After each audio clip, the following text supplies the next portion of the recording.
الحمد لله الحمد لله الذي أبدع الأفلاك والأرضين من كان نبيا وآدم بين الماء والطين والصلاة والسلام على سيد المرسلين وعلى آله وأصحابه أجمعين أما بعد فأعوذ بالله من الشيطان الرجيم بسم الله الرحمن الرحيم ولا تقولوا لمن يقتل في سبيل الله أموات بل أحياء ولكن لا تشعرون صدق الله مولانا العظيم وبلغنا رسوله النبي الأمين المتين الكريم ونحن على ذلك لمن الشاهدين والشاكرين والحمد لله رب العالمين. معزز محترم سامعین کرام، السلام علیکم ورحمۃ اللہ وبرکاتہ۔ وعلیکم السلام ورحمۃ اللہ وبرکاتہ۔ آئیے مل کر سب سے پہلے آقا نامدار مدنی تاجدار انیس بے کساں چار ساز گردمندہ سے جاہل مقام جناب احمد مجتبیٰ محمد مصطفیٰ صلی اللہ علیہ وسلم کی بارگاہ بکس پناہ اپنی عقیدت کا ثبوت دیتے ہوئے بلند آواز سے درود شریف کا نذرانہ پیش کریں۔ ونبینا مولانا محمد وعلی آلہ وصحبہ وسلم صلاۃ و سلام علیک یا سیدی یا رسول اللہ صلی اللہ تعالی علیہ وسلم۔ حضرات گرامی، تقدیر میں جو لکھا ہوتا ہے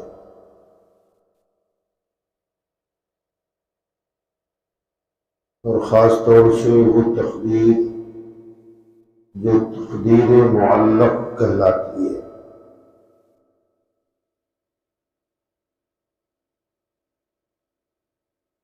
اور ایک ہے تقدیر مبرم،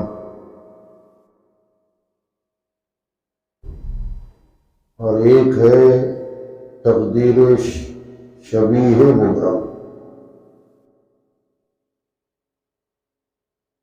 تقدیر معلق بدل سکتی ہے،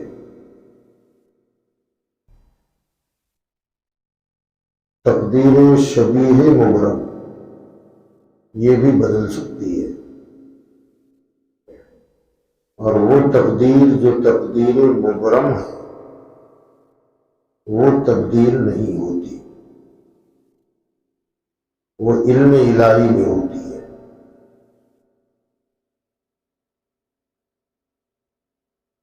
تو جو چیز تقدیر مبرم ہو وہ کسی بھی طرح ٹلنے والی نہیں ہوتی،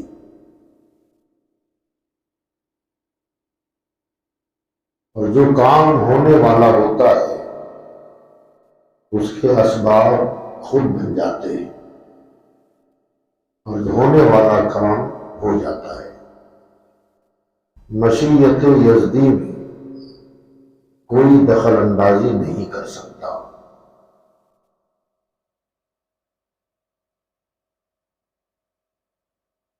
امام علی مقام رضی اللہ تعالیٰ عنہ کی شہادت یہ وہی تقدیر تھی جو بدلی نہیں جا سکتی، اور جو کام ہونے والا ہوتا ہے ہو کے رہتا ہے، اسباب ایسے بنتے ہیں۔ لوگوں کو اس معاملے میں شبہ ہوتا ہے، شک ہوتا ہے کہ نانا اتنا پاورفل، والد اتنے طاقتور اور ماں ایسی عظیم الشان، تو اتنی بڑی مصیبت سے اپنی اولاد کو انہوں نے بچایا کیوں نہیں؟ اور یہ شیطان کی طرف سے وسوسے بھی آتے ہیں۔ آدمی سوچتا ہے کہ ہم تو حسین کے والد کو مولا علی مشکل کشا کہتے ہیں، جب ابا مشکل کشا ہے تو آخر بیٹے کی مشکل کشائی کیوں نہیں فرمائی؟ سوال ہے۔ اور یہ وسوسہ شیطان کی طرف سے آتا ہے، اور یاد رکھیے گا کہ شیطان اکیلا ابلیس ہی نہیں ہے، خالی اجنہ میں ہی شیطان نہیں ہوتے، انسانوں میں بھی ہوتے ہیں۔ وسوسے ڈالنا شیطان کا کام ہے۔ قرآن پاک میں اللہ تعالیٰ ارشاد فرماتا ہے قل اعوذ برب الناس ملک الناس الہ الناس من شر الوسواس الخناس، میں پناہ مانگتا ہوں انسانوں کے رب سے، ملک الناس جو تمام انسانوں کا مالک ہے، میں اس کی پناہ میں آنا چاہتا ہوں، الہ الناس، میں تمام لوگوں کے رب اور معبود کی پناہ میں آنا چاہتا ہوں۔ کس چیز سے پناہ مانگ رہا ہے؟ من شر الوسواس الخناس، خناس کی شرارت اور اس کے وسوسے سے جو دل میں وسوسہ ڈالتا ہے۔ آگے فرمایا الذی، جو یوسوس، وسوسے ڈالتا ہے، کہاں؟ فی صدور الناس، لوگوں کے سینوں میں، کیونکہ دل سینے میں رہتا ہے، لوگوں کے دلوں میں وسوسے ڈالتا ہے خناس۔ اب یہ خناس ہوتا کون کون ہے؟ تو قرآن کہتا ہے من الجنتی والناس، وہ جناتوں میں بھی ہوتا ہے اور انسانوں میں بھی ہوتا ہے۔ تب ہمیں تو زیادہ وسوسے شیطان تو خود ہی ڈال رہا ہے، شیطان کی طرف سے وسوسے کم آتے ہیں، مگر انسانوں میں جو خناس ہے نا، یہ وسوسے زیادہ ڈالتے ہیں۔ اللہ ان خناسوں سے ہماری حفاظت فرمائے۔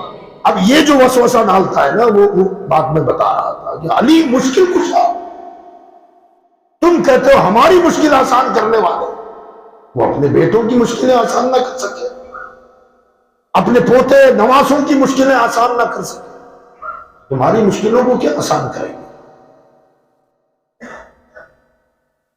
حضور رحمت عالم صلی اللہ علیہ وسلم وہ تو تمام نبیوں کے تاجدار ہیں، جب وہ اپنے نواسوں کی حفاظت نہ کر سکے تو تمہاری حفاظت کیا کریں گے؟ معاذ اللہ، یہ وسوسے ڈالے جاتے ہیں، اور پھر ان نفوس قدسیہ کو بے بس سمجھا جاتا ہے، وہ کچھ نہیں کر سکتے، اگر کر سکتے تھے تو کربلا میں کیوں نہیں کیا؟ ایک وسوسہ ہے۔ تو اس کے لیے ایک مختصر سی بات میں اپنی طرف سے نہیں بلکہ مولانا جلال الدین رومی رحمۃ اللہ علیہ انہوں نے جو بات بیان کی وہ حکایت کے طور پہ ہے، مگر ان کا جو انداز ہے ان کا اپنا انداز ہے الحمدللہ۔ مولانا رومی ایسے عظیم شخص ہیں، صوفیوں کے قافلہ سالار، صوفیوں کی قافلہ سالار، بڑے اچھوتا انداز ہے ان کا، بڑا نرالا انداز، تمثیلات اور مثالیں اور حکایتیں بیان کر کر حقیقت کو اجاگر کر دینا ان کے بائیں ہاتھ کا کام ہے، بڑے عظیم، سبحان اللہ۔ وہ فرماتے ہیں کہ حضرت سیدنا سلیمان علیہ السلام، جن کو اللہ نے پوری دنیا پر عظیم حکومت عطا فرمائی، ہوائیں اللہ نے ان کے قبضے میں عطا فرمائی، جنات ان کے قبضے میں، اور پوری دنیا کے اکیلے بادشاہ تھے، پوری دنیا کے. آج جو دنیا ملکوں اور کنٹریوں میں بٹی ہوئی ہے، الگ الگ ملک کا الگ الگ بادشاہ، وہ دور سلیمان علیہ السلام کا وہ دور کہ اللہ تعالیٰ نے پوری دنیا پر انہیں تنہا حکومت عطا فرمائی. جناتوں کو آرڈر کرتے تھے، جنات خادموں کی طرح کھڑے رہتے تھے، تخت پر بیٹھتے تھے، ہوا کو حکم دیتے مجھے فلاں جگہ جانا ہے، ہوا آتی اور اڑا لے جاتی. جہاں جانا ہوتا، یہ ساری باتیں قرآن میں موجود ہے. ہوا لے جاتی، مہینوں کا سفر دنوں میں طے کر لیا کرتے تھے. لوگ ہوائی جہاز پر آج ناز کر رہی ہے. قرآن کہتا ہے جناب سلیمان کا جہاز دیکھا ہے، ہوا میں اڑ جاتا پورا تخت، اور کتنا بڑا. اس تخت پر حضرت کی مسند کے علاوہ 4,000 انسانوں کی کرسیاں رکھتے تھے، 4,000 جناتوں کی کرسیاں رکھتے تھے، اور اتنا بڑا تخت ہوا میں لے کے اڑ جاتی ہوا، اور جہاں اترنا ہوتا وہاں اترتی. چرند پرند پر آپ کی حکومت، پرندوں پر بھی درندوں پر بھی. نہیں، پرندوں میں جھگڑا ہوتا تو یہ اس عدالت میں آتے تھے. پرندوں میں جب لڑائیاں ہوتی، کچھ مسائل کھڑے ہوتے، تو جھگڑا لے کر کے فیصلے کے لیے حضرت سلیمان علیہ السلام کے پاس. سبحان اللہ. ایک اور سن لیں، اب مولانا روم نے اس کو بھی لکھا ہے. کہتے ہیں کہ ایک مرتبہ ہوا جو ہے نا، یہ ہوا نے مقدمہ دائر کر دیا.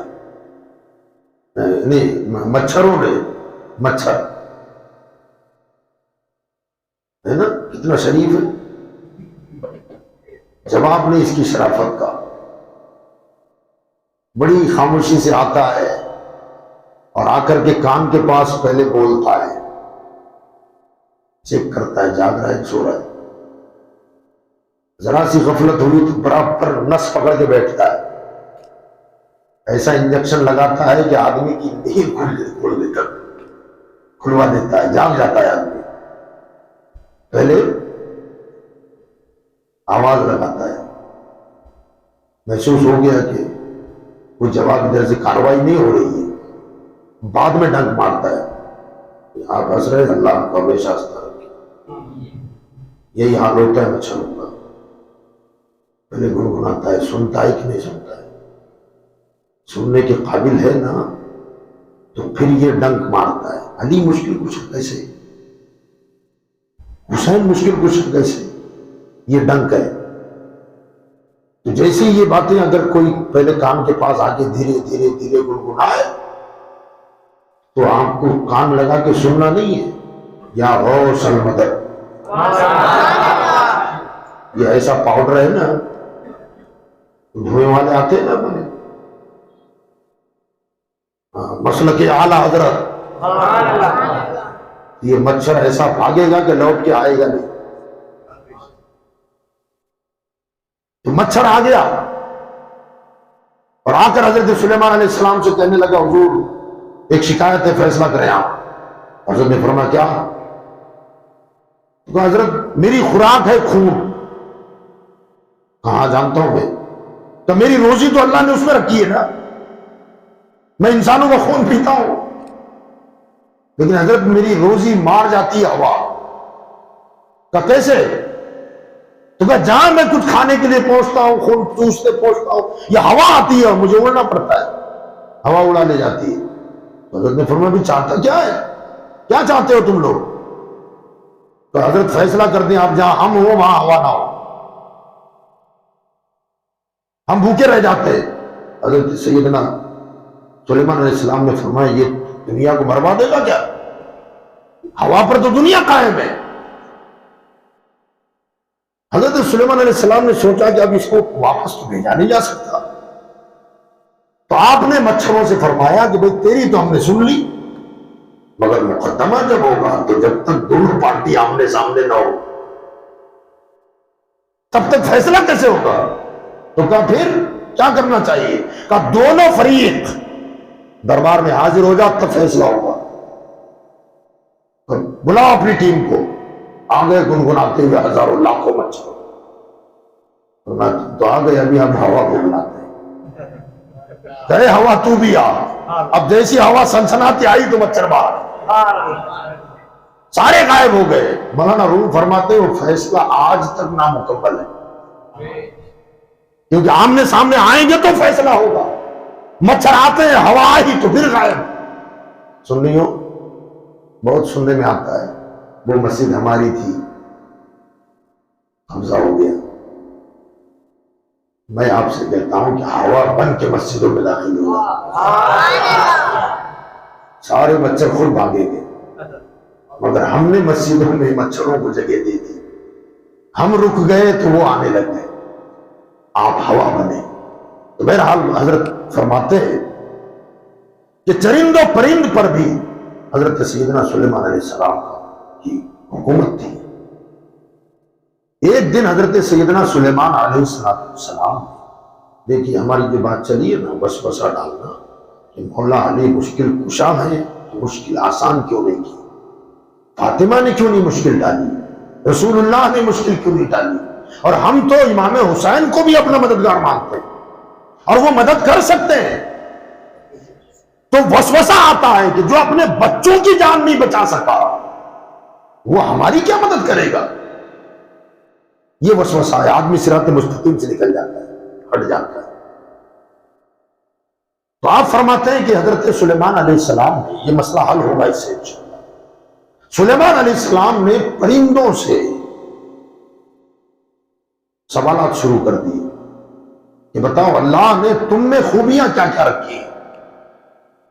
پرندے آتے تھے اور اپنے اپنے ہر پرندے میں کوئی نہ کوئی خوبی تو ہے، خصوصیت ہوتی ہے، پرندے آتے تھے اپنی اپنی خوبیاں بیان کرتے ہیں۔ ان پرندوں میں ایک پرندہ ہے ہدہد۔ کون سا؟ ہاں، یہ اتنا مقدس پرندہ ہے، تمام پرندوں میں قرآن میں اس کا نام اللہ نے نازل فرمایا، ہدہد ایسا پرندہ ہے، قرآن میں اس کا ذکر ہے۔ یہ ہدہد پرندے کا جب نمبر آیا تو حضرت سلیمان علیہ السلام نے فرمایا کہ تجھ میں اللہ نے کیا کمال رکھا ہے؟ تو یہ ہدہد پرندہ کہنے لگا حضرت مجھ میں یہ کمال ہے کہ میں فضاؤں میں چاہے جتنی بلندی پر رہوں، زمین پر جب نظر مارتا ہوں تو زمین کے اندر کتنی گہرائی میں پانی ہے وہ میں بتا سکتا ہوں، اور نہ صرف یہ کہ پانی کتنی گہرائی میں ہے بتا سکتا ہوں، بلکہ اتنی ہی اونچائی سے میں یہ بھی جان لیتا ہوں کہ پانی کھارا ہے کہ میٹھا۔ اتنی خوبی مجھ میں اللہ نے رکھی ہے۔ تو حضرت سلیمان علیہ السلام نے فرمایا تو بہت کام کا ہے، کیونکہ میں سفر میں رہتا ہوں، تخت میرا ہوا میں اڑتا ہے، نمازوں کا وقت ہوتا ہے، تو کئی جگہ ایسی ہوتی ہیں جہاں پانی نہیں ہوتا، تو ساتھ رہے گا تو کم سے کم بتا سکے گا کہ یہاں پانی ہے۔ تو میرے جو خدام ہیں جنات وغیرہ، ان کے ذریعے سے میں جلدی جلدی پانی کھدوا کے نکال لوں، وضو کر لیا جائے، میرا لشکر ہوتا ہے۔ تو کہا اب تیری ڈیوٹی یہ ہے کہ تو میرے ساتھ ساتھ رہا۔ پیغمبر کی صحبت مل جائے تو اور کیا بات ہے۔ اور پھر شہنشاہ پیغمبر، بادشاہ، یہ اپنے مقدر پہ نازا ہوا، اب مسلسل حضرت کی صحبت میں پرندہ اڑتا رہتا تھا۔ نماز کا وقت ہوتا تو حضرت فرماتے کہ یہ بالکل لکو دک صحرا ہے، یہاں پانی ہے؟ وہ کہتا تھا ہاں حضرت یہاں پانی ہے اور میٹھا ہے۔ تخت اتر جاتا، تخت کو اتارتے اور پھر جناتوں سے حضرت فرماتے کھودو اس کو، اس نے بتایا ہے، کھودتے تو برابر پانی نکلتا۔ اب جب حضرت نے یہ کہہ دیا، اب یہ جب بات کہی کہ تو ہمارے ساتھ رہا کر، تو پرندوں میں ایک کھلبلی مچ گئی، اور پرندے کہنے لگے کیا نصیب لایا یار، سلیمان کی صحبت میں رہے گا، سفر میں ساتھ رہے گا، ہوتا ہے نا حسد۔ پرندوں میں ایک اور پرندہ ہے کوّا، اس کو بڑی جلن ہونے لگی، کہا یار یہ کیا ہو گیا، اب یہ ایک ایک کے کانا پھوسی کرنے لگا۔ دیکھا حضرت سلیمان علیہ السلام کتنے سیدھے سادے بولے والے آدمی ہیں، بیوقوف بنا رہا ہے۔ پرندے کہنے لگے کیسے بیوقوف بنا رہا ہے؟ تو کہا یار ایک طرف تو اس نے دعویٰ کر دیا ہے کہ میں اوپر اڑتے ہوئے زمین کے اندر کا پانی بتا سکتا ہوں، اور دوسری طرف ہم اس کو کئی مرتبہ دیکھتے ہیں شکاریوں کے جال میں پھنستا بھی تو ہے، شکاریوں کے جال میں پھنستا بھی تو ہے۔ جس کو زمین کے اندر کا پانی نظر آئے اسے شکاریوں کا جال نظر نہیں آتا۔ سارے پرندے چونک گئے، کہا یار بات تو برابر ہے تیری، اگر پانی نظر آتا ہے تو پھنستا کیوں ہے؟ یہ ہے خناس کا وسوسہ۔ بیٹھ گیا بھیجوں میں سب کے، بات درست ہے تیری۔ وہ کہنے لگا کہ چلو اب سب مل کے حضرت سلیمان کو یہ بات بتا دیں۔ تو پرندے گھبرا گئے، کہا نہ بھائی ہم حضرت کے پاس جا نہیں سکتے، بولنا ہے تو تجھے تو بول۔ تو کہنے لگا یار اکیلا تھوڑی چلے گا، یہ مولانا روم نے لکھا ہے کہ اکیلا تھوڑی، سب ساتھ میں، اب وہ اس کو پتا اس کو پتا اس کو پتا، پوری جماعت تیار ہو، اور پوری جماعت والوں کا امیر صاحب یہ بنے۔ سب نے کہا کہ ساتھ میں چلیں گے مگر بات تو کرنا، ہم بات نہیں کریں گے۔ کہا ٹھیک ہے بات میں کروں گا۔ اب یہ سارے پرندوں کو لے کر، الگ الگ جنس والے پرندے سب کو لے کر حضرت سلیمان علیہ السلام کے دربار میں کوے حضرت بھی آ گئے۔ آ کر کے حضرت اپنی مسند پر بیٹھے ہوئے تھے تو کوہ بولا حضرت میری بات ذرا دھیان سے سنیں۔ تو حضرت کو ذرا جلال آیا، حضرت نے فرمایا میں سب کی باتیں دھیان سے سنتا ہوں، بول بول کیا کہنا چاہتا ہے؟ تو حضرت پہلے یہ بتاؤ کہ جھوٹے کی سزا کیا؟ تو حضرت نے فرمایا جھوٹا تو جھوٹا ہوتا ہے۔ کہ وہ بھی آپ سے جھوٹ بولے تو اگر مجھ سے کوئی جھوٹ بولے تو اسے قتل کر دوں گا۔ یہ بڑا خوش ہو گیا کہ میرا تیر نشانے پر لگے گا، پہلے ہموار کر دیا ماحول۔ تو کہا حضرت ہدہد نے آپ سے جھوٹ بولا ہے۔ تو حضرت نے فرمایا وہ کیسے؟ تو کہا حضرت اس نے آپ سے کیا کہا کہ میں ہوا میں اڑتے ہوئے بھی زمین کے نیچے کا پانی بتا سکتا ہوں؟ تو کہا ہاں یہ تو کہا ہے اس نے۔ تو کہا حضرت ہزاروں مرتبہ تو اس کو شکاریوں کے جال میں پھنستے ہوئے بھی ہم نے دیکھا ہے، جس کو زمین کے اوپر کا جال نظر نہیں آتا وہ پانی کے خواب دیکھے گا۔ تو حضرت نے فرمایا بات تو تیری درست ہے مگر جواب تو وہی دے گا ہدہد۔ اب یہ سمجھ رہا تھا کہ میری سن کے فیصلہ ہو جائے گا، مگر مناظرے کا کہاں دماغ میں تھا کہ اس کو بلا کے آمنا سامنا کرائیں گے اور مناظرہ ٹھن جائے گا۔ اب مناظرہ ٹھنے گا تو ظاہر بات ہے مجھے تو بھاگنا پڑے گا۔ اب یہ پرندہ جس کا ذکر قرآن میں آیا ہو، ظاہر بات ہے۔ حضرت نے فرمایا بھائی بات تیری صحیح ہے، اس نے دعویٰ کیا ہے کہ زمین کے نیچے کا پانی مجھے نظر آتا ہے، اور یہ بھی صحیح ہے کہ جال میں پھنستا ہوا ہم نے دیکھا ہے اسے، مگر جواب تو اب وہی ہدہد دے گا، کہ بلا ہدہد کو۔ اب یہ بھی بیچارہ سہم گیا، کہا یہ کام بحث و مباحثہ اور مناظرہ کرنا پڑے گا، مگر بلا لیا۔ جب آیا تو کہا ہدہد یہ کچھ کہہ رہا ہے بھائی سن پہلے۔ تو اس نے اپنی پوری کہانی سنا دی کہ تو یہ دعویٰ کرتا ہے اور حال تیرا یہ ہے۔ حضرت نے فرمایا جواب دے ہدہد۔ تو جواب کہنے لگا حضرت، ہدہد کہنے لگا حضرت بات یہ ہے، سب سے پہلا سوال جو تقدیر کا انکار کرے وہ کون؟ تو حضرت نے فرمایا وہ کافر۔ تو کہا پہلا میرا فتویٰ یہ ہے کہ وہ کافر ہے۔ تو یہ دل ملا گیا، ہو مجھے کافر بولا، مجھے کافر بولا، مجھے کافر بولا۔ تو حضرت نے فرمایا بات تو صحیح ہے، تقدیر پر ایمان رکھنا ایمانیات میں شامل ہے۔ تو نے جو بات کہی اس کا فتویٰ ہے مگر جواب تو مانگنا پڑے گا۔ تو ہدہد کہنے لگا پہلی بات تو یہ ہے کہ یہ کافر ہے۔ اب اس نے شور مچایا، پھر حضرت نے فرمایا جواب دے۔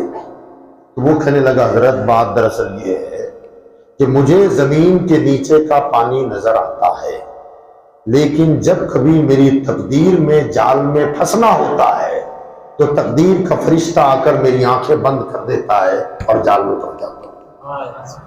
ہونے والا کام ہو کے رہتا ہے، تدبیریں کام نہیں آتی۔ فرمایا جو کام تقدیر الہی میں ہونا ہے وہ ہو کر کے رہتا ہے۔ بات سمجھ میں آئی آپ کے؟ کربلا ہونا تھا، اسباب ایسے بنائے گئے، اور جو تقدیر میں ہونا تھا وہ کربلا میں ہو کے رہ گیا۔ اور وہ تقدیر کے مطابق ہوا بھی اور اللہ نے کروایا بھی، تو اس میں حسین کے رتبے بڑھائے گئے، درجے بڑھائے گئے، کیونکہ جب جنت میں وہاں پہنچنے والے پہنچیں گے اور محشر میں جب ان کی شان دیکھی جائے گی تو ممکن ہے کہ دنیا والے یہ کہتے کہ حسین کو اتنا اونچا مرتبہ کیوں دیا گیا؟ تو اللہ نے پہلے کربلا سجایا اور اس ایگزام میں کامیابی عطا فرمائی تاکہ قیامت میں اگر کوئی سوال کرے تو رب کی طرف سے جواب ملے، خالی مقام مت دے، کربلا پہلے دے۔ مرتبے ایسے نہیں ملتے، مقامات ایسے بلند نہیں ہوتے، پوسٹ ایسے نہیں بڑھتی، پہلے امتحان سے گزرنا پڑتا ہے تب جا کے پروموشن ہوتا ہے۔ فرمایا قیامت میں مقام محمود پر جب محمد مصطفیٰ بیٹھیں گے تو پہلو میں میرا حسین بھی ہوگا، لواء الحمد مصطفیٰ کے ہاتھ میں ہوگا اور اس کے سائے میں میرا حسین بھی ہوگا۔ اور دنیا والے اگر یہ کہے کہ حسین کو یہ رتبہ کیوں دیا گیا، اتنا اونچا مقام کیوں دیا گیا، تو قدرت کی طرف سے جواب ملے گا کربلا سے گزرے ہیں تب یہ مقام ملا ہے۔ تو پہلے امتحان دینا پڑتا ہے، مقامات یوں ہی نہیں دیے جاتے، پہلے ایگزام پاس کرنا پڑتا ہے تب ڈگریاں ملتی ہے۔ تو امام حسین کو یہ ڈگریاں دلوانی تھی، یہ مقام دلوانا تھا، اس لیے اللہ تعالیٰ نے کربلا کے میدان کو سجوایا اور یہ سارے امتحانات سے گزرنا پڑا، تب اللہ تعالیٰ نے وہ درجہ اور مقام انہیں عطا فرمایا۔ اگر کوئی وسوسہ ڈالے تو یاد رکھیے گا وہی کوا ہے، کوئی یہ کہے کہ علی مشکل کشا تو بچایا کیوں نہیں، تو اسے کہنا تم کروئی کی برادری والے ہو، ہم حدود والے ہیں۔ ہاں یاد رکھیے گا، یہ حدود پرندہ دیکھا ہے آپ نے؟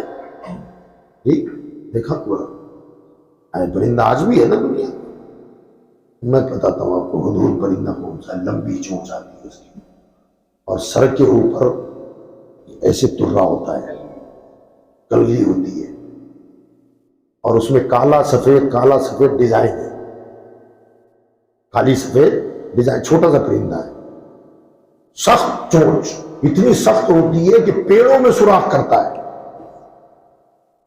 پیڑوں میں سوراخ کرتا ہے، اور کمال یہ ہے کہ پیڑوں میں گھر بناتا ہے، رہتا نہیں ہے، بناتا یہ ہے دوسرے پرندے آ کے رہتے ہیں، پوپٹ اسی کو گھر بناتا ہے، دوسرے اور بھی پرندے چڑیا اس میں جا کے رہنے لگ جاتے ہیں۔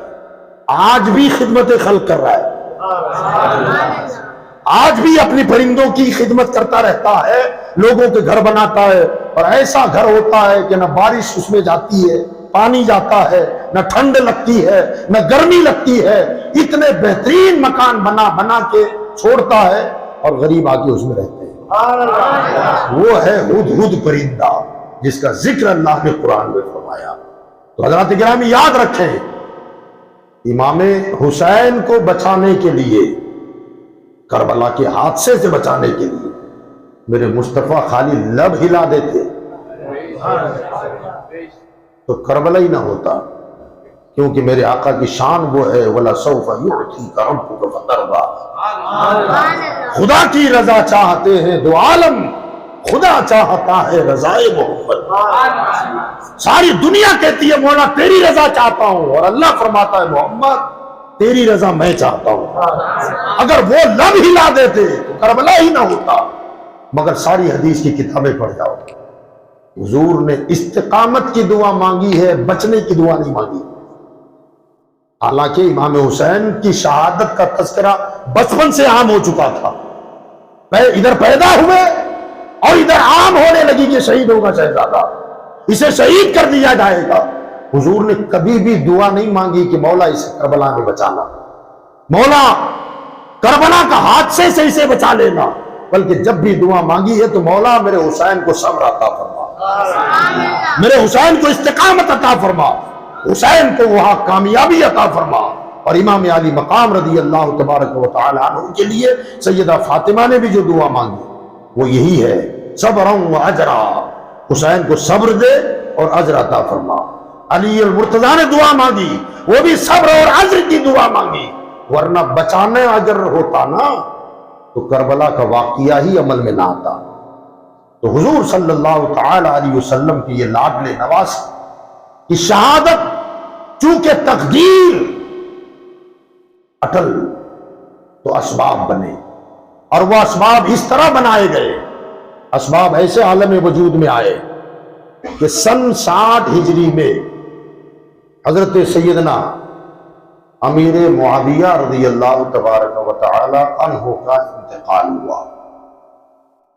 اس کو نوجوان حضرات، سبھی حضرات ذہن میں رکھیں کہ یہ بھی وسوسہ ہے خناس کی طرف سے کہ امیر معاویہ کی توہین کی جاتی ہے، آڑ اہل بیت کی لی جاتی ہے، علی و فاطمہ کی آڑ لی جاتی ہے۔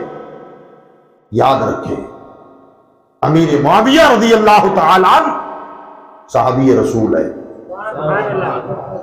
اور نہ صرف یہ کہ صحابی رسول بلکہ صحابہ میں ان کا وہ مقام ہے کہ کاتب وحی ہیں۔ صحابہ میں وہ درجہ ہے، کاتب وحی کا مطلب کیا؟ اللہ کے یہاں سے قرآن اترتا مصطفیٰ پر، اور مصطفیٰ کی زبان سے سب سے پہلی مرتبہ جو سنتا تھا وہ ہے امیر معاویہ۔ اور میرے آقا فرماتے تھے معاویہ لکھو، اللہ کا کلام اترا۔ امیر معاویہ وہ قرآن لکھنے والے آدمی ہیں۔ ذرا سوچیں آپ، اگر ان میں ذرا بھی گڑبڑ ہوتی تو قرآن جیسی امانت ان سے لکھوائی جاتی؟ ہاں، گڑبڑ والے آدمی، کتنی بڑی امانت ہے یار۔ معمولی دکان کا حساب آپ کسی غدار سے لکھواتے نہیں، دکان کے چوپڑے غداروں سے نہیں لکھوائے جاتے۔ بھروسے کا آدمی چاہیے، اعتماد والا آدمی چاہیے۔ تو یہ امانت تو اللہ کی امانت ہے جو مصطفیٰ کو عطا فرمائی گئی، اور مصطفیٰ امت تک یہ امانت پہنچانا چاہتے تھے۔ وہ امانت لکھوانے کے لیے امیر معاویہ کا انتخاب کیا۔ پتا چلا میرے مصطفیٰ کا اعتماد امیر معاویہ ہے، ہمارے آقا کا بھروسہ امیر معاویہ ہے، بھروسے کا نام امیر معاویہ ہے، اعتماد مصطفیٰ کا نام امیر معاویہ ہے۔ اپنے دل میں، دماغ میں ذرہ برابر بھی ان کے لیے کوئی بات آنے مت دینا۔ وہ صحابی رسول ہے، اور صحابی بھی ہیں تو کاتب ہیں۔ اور دوسرا کیا رشتہ ہے ان کا؟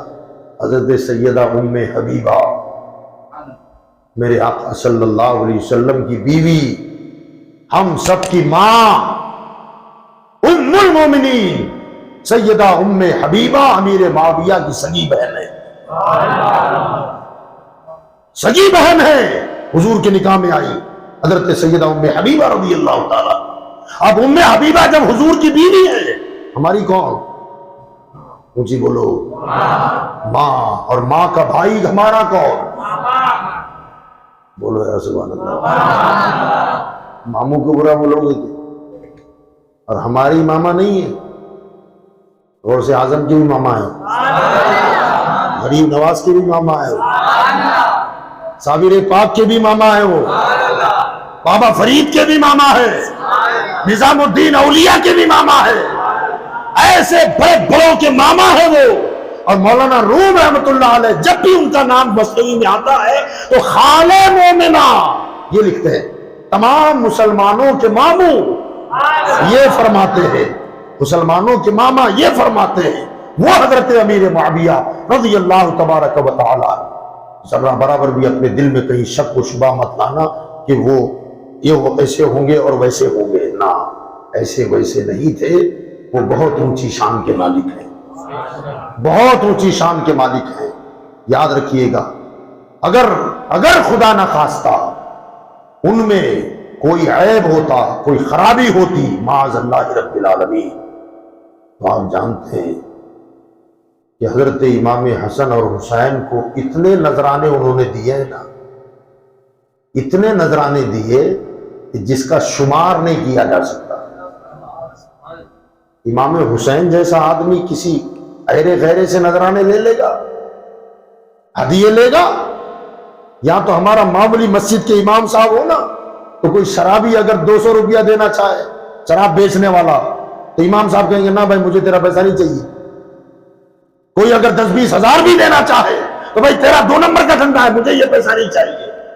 تو جب ہمارا امام قبول نہیں کرتا تو امام حسین کیسے قبول کریں گے؟ پتہ یہ چلا کہ ان کی نظر میں معتبر تھے امام حسن نے بھی نذرانے قبول کیے، امام حسین نے بھی نذرانے قبول کیے، اور ایک مرتبہ تو یہ معاملہ ہوا کہ اللہ کہہ دیں یار سبحان اللہ، سالانہ وظیفہ بندہ ہوا تھا امام حسن مصطفیٰ کا امیر معاویہ کے پاس، ہر سال اتنا وظیفہ میں پابندی زیادہ کروں گا۔ ایک مرتبہ وظیفہ آنے میں دیر ہو گئی، وظیفہ اب ادھر کچھ حکومت کے کاموں میں مصروف ہو گئے ہوں گے، دیر ہو گئی، اور ادھر امام حسن مجتبیٰ کے یہاں تنگی شروع ہو گئی۔ اب آپ انتظار میں ہیں کہ امیر معاویہ ہر سال میرا وظیفہ بھیجتے ہیں، اس سال پتہ نہیں کیا ہوا۔ فرماتے ہیں، خود امام حسن فرماتے ہیں کہ میں نے اس دن سوچا کہ ایک خط لکھ کر کے ملک شام بھیجوں تاکہ یاد آ جائے، لیکن کسی کام کی وجہ سے وہ خط لکھنا رہ گیا۔ رات کو سویا تو خواب میں میرے نانا جان تشریف لائے، اور تشریف لا کر کے فرمایا کہ میرے پیارے بیٹے تنگی چل رہی ہے؟ تو کہاں حضور تنگی چل رہی ہے؟ کم وہ میرے معاویہ کو خط لکھنا چاہتے ہو؟ کہاں یا رسول اللہ، میں خط کا ارادہ تو کیا تھا، لکھ نہ سکا۔ آقا نے فرمایا مت لکھو، یہ دعا دے رہا ہوں اسے پڑھ لینا۔ ایک وظیفہ دیا کہ اسے پڑھو، اب انہوں نے ادھر اسے پڑھنا شروع کیا، ادھر سے امیر معاویہ کا قاصد 3 دن میں آ گیا، اور آیا تو ہر سال جتنا دیتا تھا اس سے ڈبل آیا ہے، اور قاصد کہتا ہے کہ امیر معاویہ معذرت چاہتے ہیں کہ میں حکومت کے کاموں میں بھول گیا تھا، مجھے معاف کریں، اور یہ نذرانہ میری طرف سے سالانہ وظیفے کا اتنا، اور جو بھول گیا تھا اس کے کفارے میں اتنا،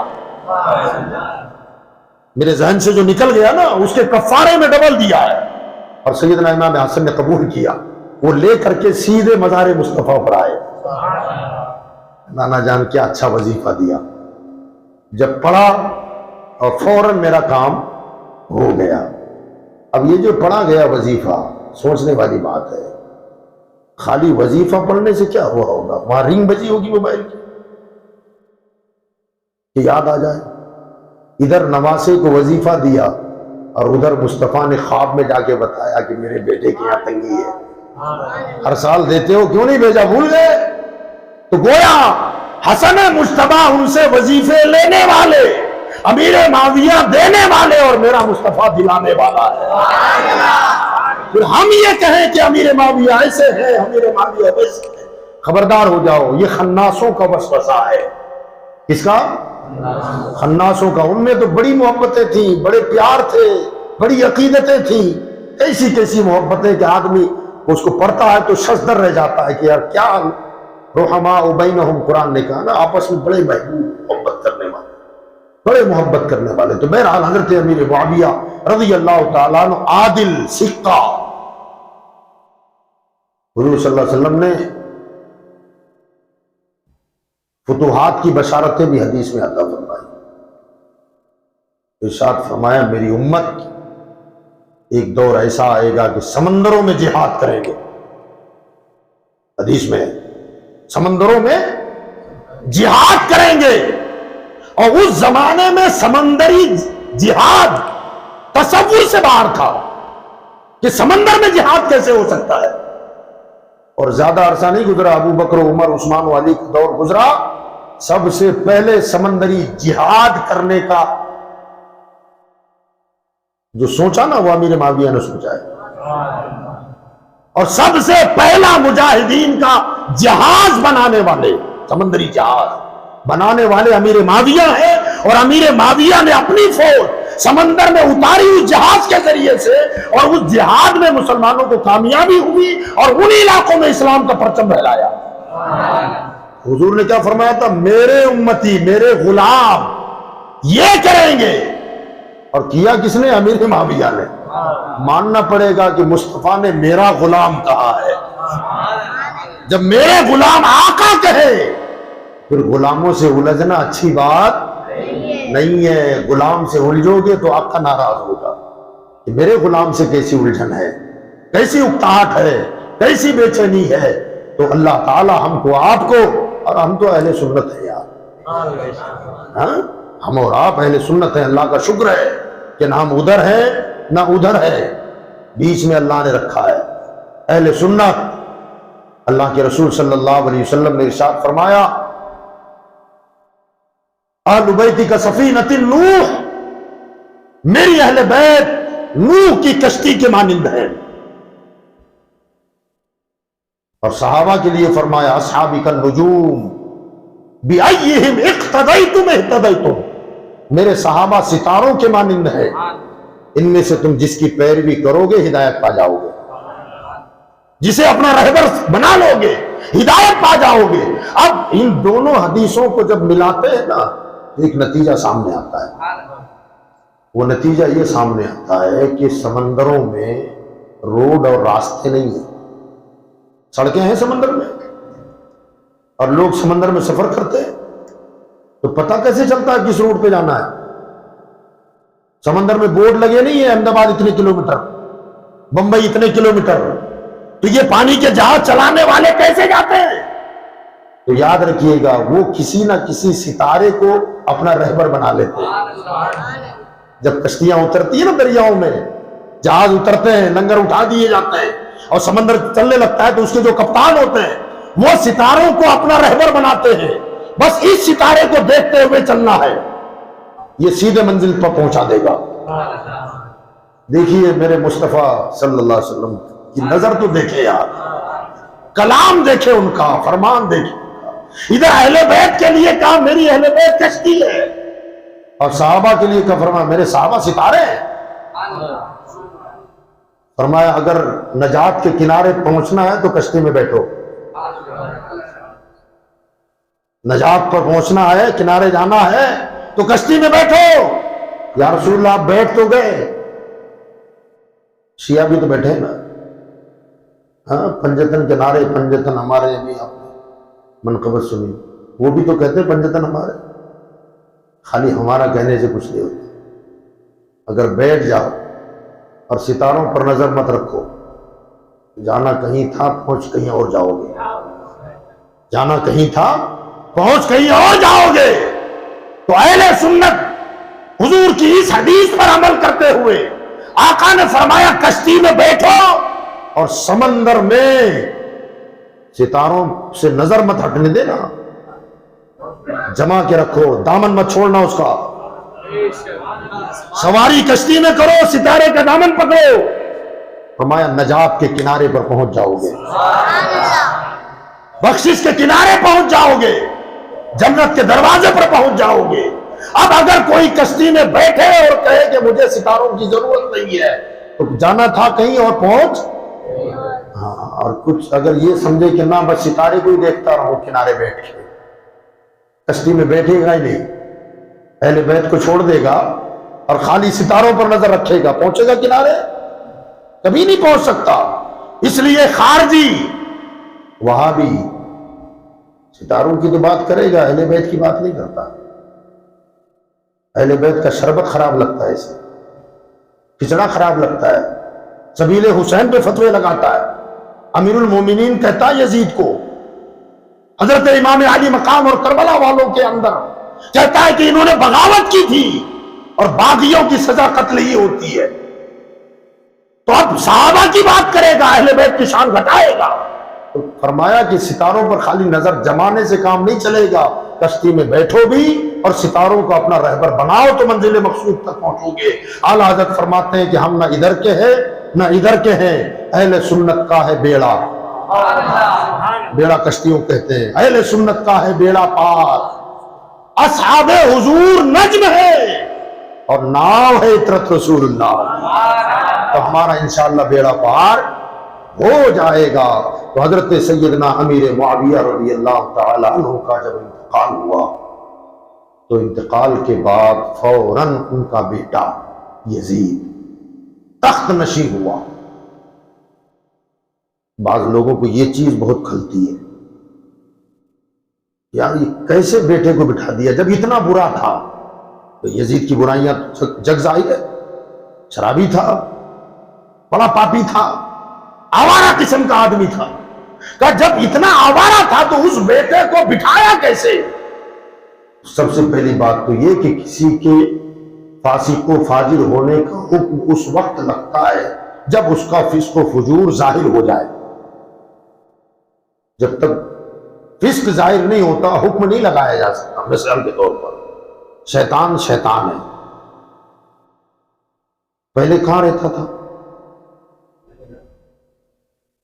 فرشتوں کے ساتھ، مگر اس کا کفر ظاہر نہیں تھا. جب کفر ظاہر نہیں تھا تو جنت میں رہتا تھا، کفر ظاہر نہیں تھا تو فرشتوں کے بیچ میں رہتا تھا.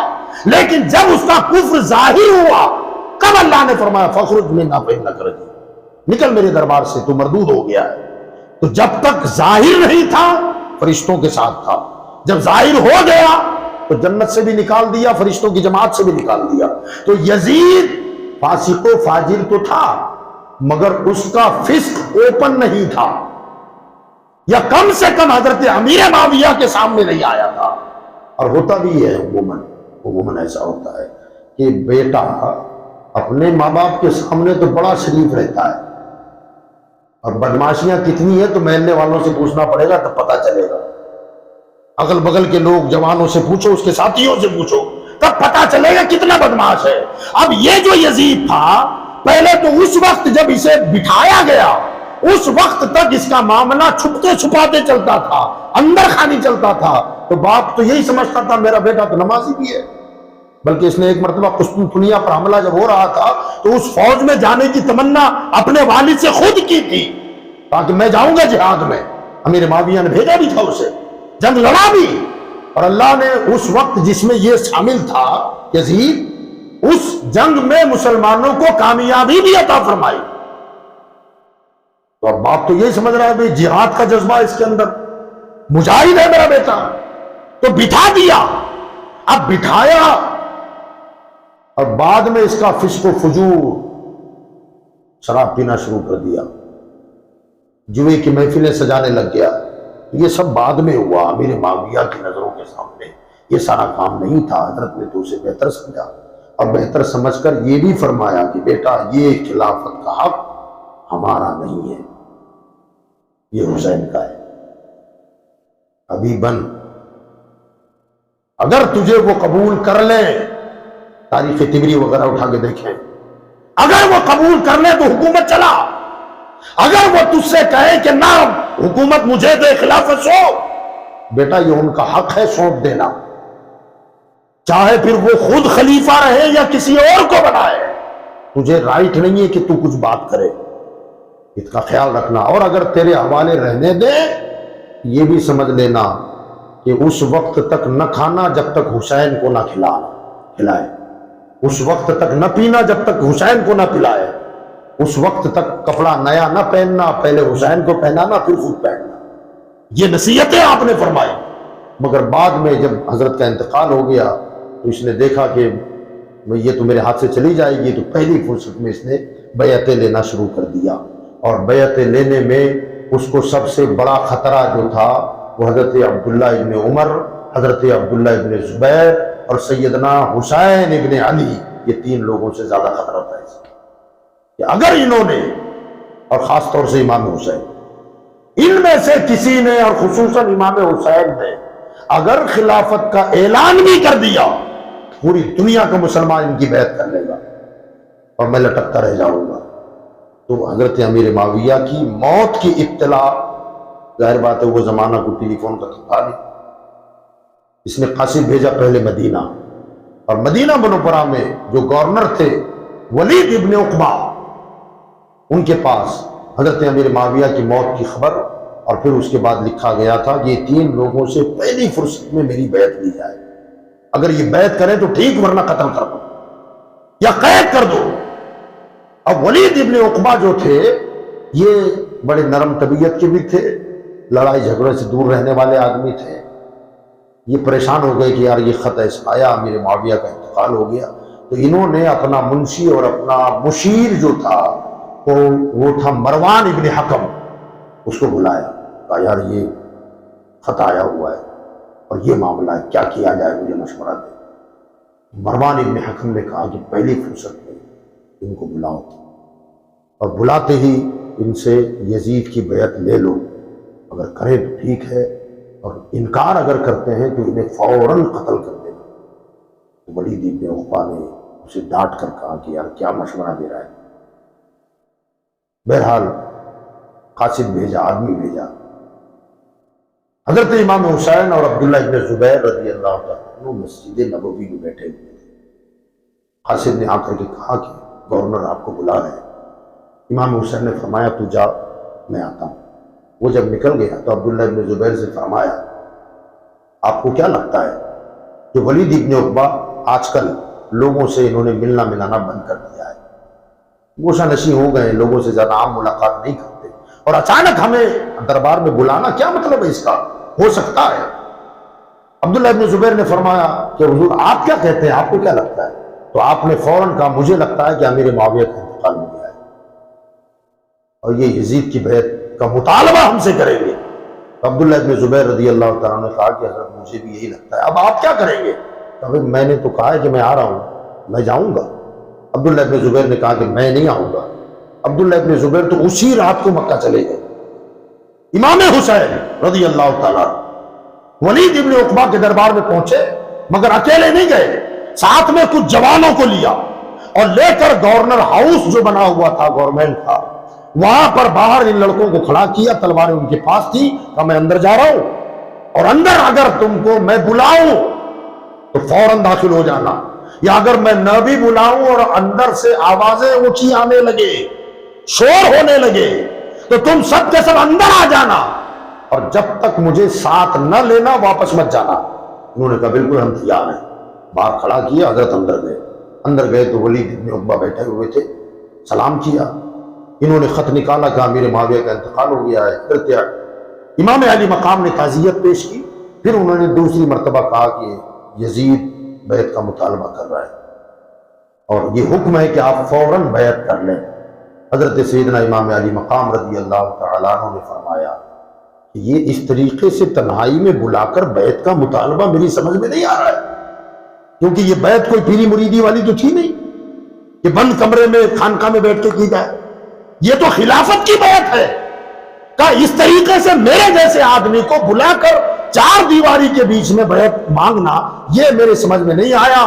کہا گورنر صاحب آپ مدینے کے عام لوگوں میں اعلان کیجئے، اور جہاں سب سے بیعت کا مطالبہ کریں وہاں مجھ سے بھی کریں، یہ مجھے کرنا ہے نہیں کرنا ہے یہ 2 نمبر کی بات، لیکن اس طریقے سے میں چار دیواری میں میرے جیسا آدمی بند کمرے میں بیعت نہیں کر سکتا۔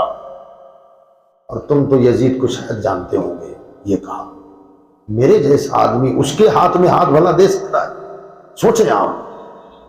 وہ چپ ہو گئے، حضرت اٹھ کے جانے لگے تھے۔ یہ مروان جو خبیث تھا بڑا فتین آدمی تھا، ہر زمانے میں فتنے ہوئے۔ جیسے امام علی مقام نکلنے لگے تو یہ ولید ابن عقبہ سے کہنے لگا دیکھو بخار سے جا رہا ہے، اگر یہ آپ نکل گئے نا تو ان پر کنٹرول کرنا تمہارے بس کا کام نہیں ہے، اب آ گئے ہیں تو بیعت کر لیں تو ٹھیک ہے ورنہ ابھی قتل کر دو۔ علی کا شیر پلٹا اور پلٹ کر کے کہا او بدبخت کیا بات کر رہا ہے، تو مجھے قتل کرے گا یہ کریں گے؟ ہاں ہوش میں رہ کے بات کر، یہ کہہ کے پھر آپ وہ چپ ہو گیا، سپٹ آ گیا، وہ باہر نکل گئے۔ جب باہر نکلے تو ولید ابن عقبہ سے وہ کہنے لگا بہت اچھا موقع تم نے ہاتھ سے ڈال دیا، اب ان پر قابو نہیں کر سکتے آپ، اب ان کو کنٹرول نہیں کیا جا سکتا۔ ولید ابن عقبہ نے کہا کہ یار تجھے میں نے مشیر بنایا ہے، کیسا مشورہ دے رہا ہے کہ صرف یزید کی بیعت نہ کرنے پر میں نواز رسول کے خون سے اپنے ہاتھوں کو رنگین کروں، خالی عہدے کے لیے، کرسی کے لیے؟ کہا کہ خدا کی قسم اگر پوری دنیا کی حکومت بھی مجھے ملے اور بدلے میں حسین کا خون ہو، اللہ کی عزت کی قسم میں پوری دنیا کی حکومت کو ٹھوکر مار دوں گا، مگر حسین کے خون سے اپنے ہاتھوں کو رنگوں گا نہیں۔ اب مجھے کرسی کا مطلب نہیں ہے۔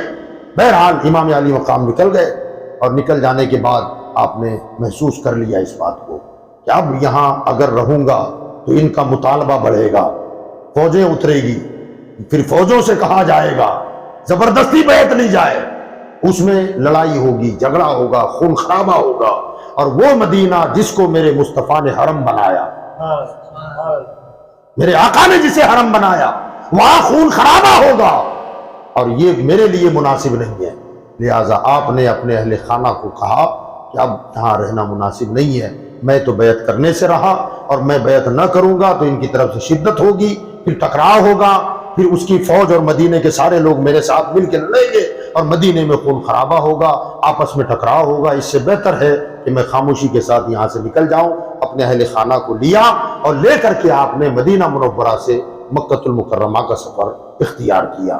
آپ مکہ شریف پہنچے اور وہاں جب پہنچے تو وہاں پہلے سے حضرت عبداللہ ابن زبیر رضی اللہ تعالیٰ عنہ، یہ جو زبیر ابن عوام کے لڑکے ہیں حضرت عبداللہ، اور حضرت زبیر ابن عوام جو ہیں یہ میرے آقا صلی اللہ علیہ وسلم کی سگی پھوپھی کے لڑکے ہیں، حضور کی سگی پھوپھی کے لڑکے ہیں حضرت زبیر ابن عوام، اور زبیر ابن عوام کے بیٹے ہیں حضرت عبداللہ ابن زبیر۔ سمجھ گئے آپ؟ اب یہ ہوئے حضور صلی اللہ علیہ وسلم کے بھتیجے، یہ پہلے سے وہاں پہنچے ہوئے تھے، ان کا اپنا مکان بھی تھا۔ تو امام حسین جب تشریف لائے حرم میں پہلے تو مکہ میں ایک شور مچ گیا، نواز رسول آئے، فاطمہ کے بیٹے آئے ہیں، علی کے لخت جگر آئے ہیں، کشا کشا لوگ آنے لگے، دست بوسی قدم بوسی اور دعائیں لینے لگے۔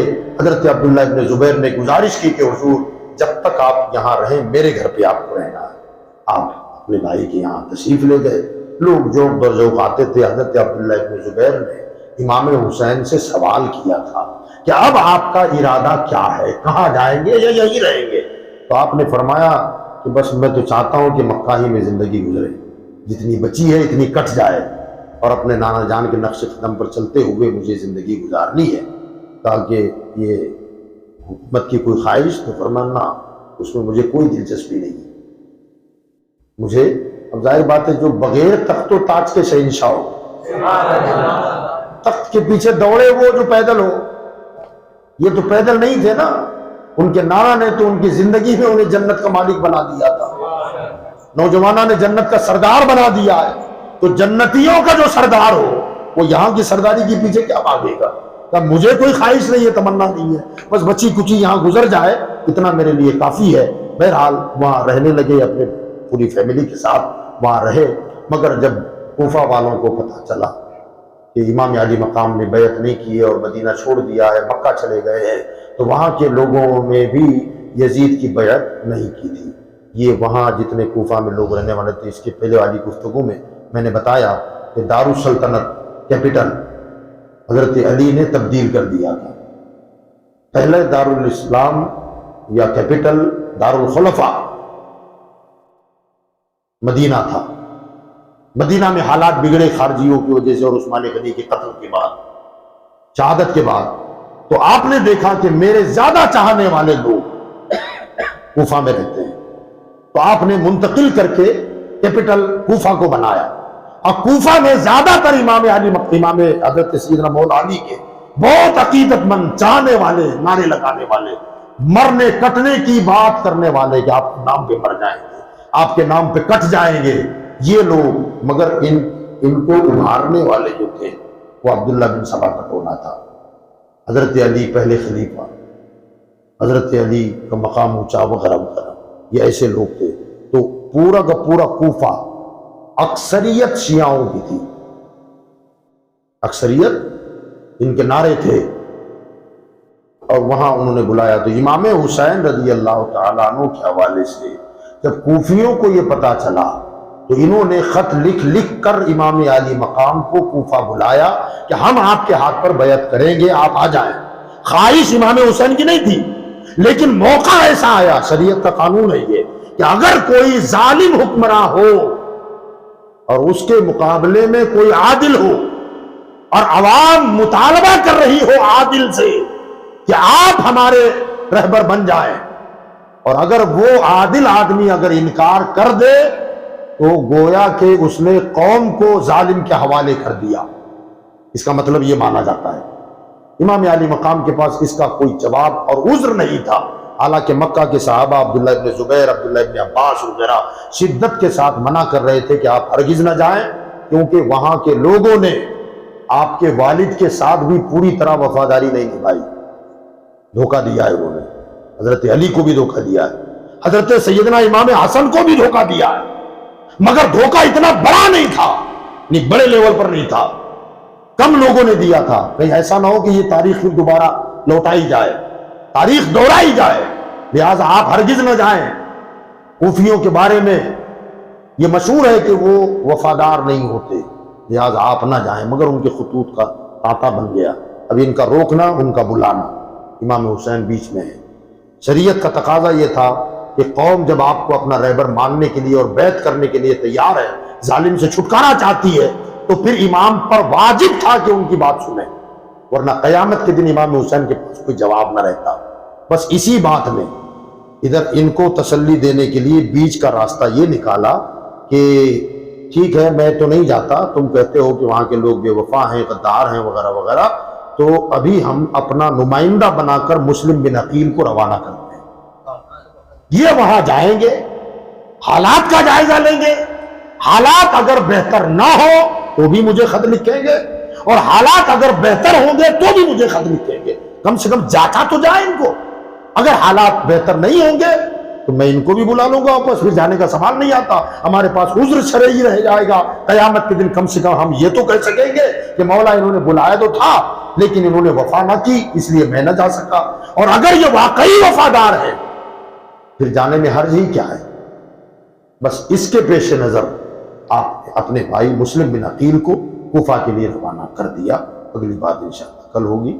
وما علینا الا البلاغ۔ ایک اعلان